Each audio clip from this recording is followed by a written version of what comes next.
ছন্দ চারণ পদ্মে মম চিত নিস্পন্দিত করো হে, নন্দিত করো, নন্দিত করো, নন্দিত করো হে।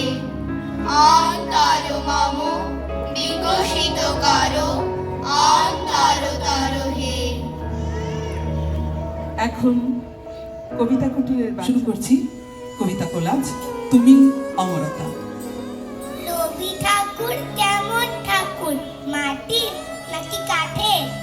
এই কথাটি নেই লেখা নেই রুমুর সহজ পাঠে। থাকেন কোথায়, মন্দিরে না সোনার সিংহাসনে? এই কথাটি বারে বারে আসে রুমুর মনে। রুমু কি আর জানে তিনি মানুষ এবং কবি? হয়তো ভাবে মোল্লা নাসির অথবা মৌলবী। রুমুর জন্য একটা কথা বলছি কানে কানে, মাটিরও নয় কাঠেরও নয়, ঠাকুর তিনি প্রাণের। আমি তখন ছোট্ট ছিলাম, একেবারে কুট্টি। দিদির সঙ্গে অষ্টপ্রহর করতাম খুন ছুট্টি। একদিন এক বৈশাখ মাসের ক্লান্ত বিকেল বেলায় বাড়ির ছাদে মত্ত ছিলাম চুকিটকিট খেলায়। হঠাৎ দেখি তুলোর মতো সাদা মেঘের ফাঁকে দাঁড়িয়ে আছে রবীন্দ্রনাথ ঝুঁকিয়ে মাথাটাকে। আমি তো ঠিক চিনতাম না, দিদিই তো দেখালো, বললো ওরে আকাশটা দেখ কেমন আলো আলো।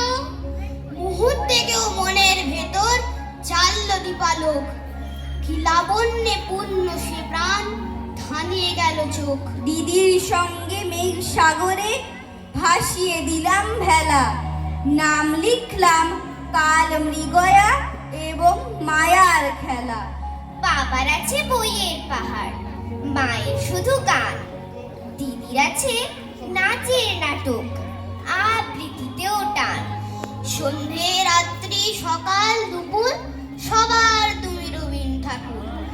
আমার কথা কেই বা শোনে, বলছি কথা নিজের মনে। জানি তুমি মস্ত বড়, ওই যে ছবি দুলছে মালা, মেঝের উপর প্রদীপ জ্বালা।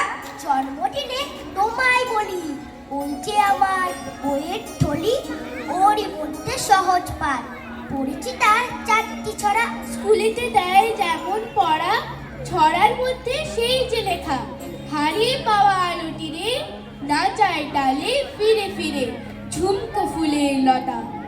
কেউ দেবে না বুঝিয়ে আমায়, ব্যস্ত সবাই তোমায় জানাই।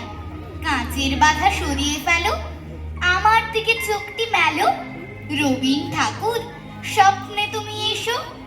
ঝুমকো লতার আলোর নাচন বুঝিয়ে দিও তোমার মতন।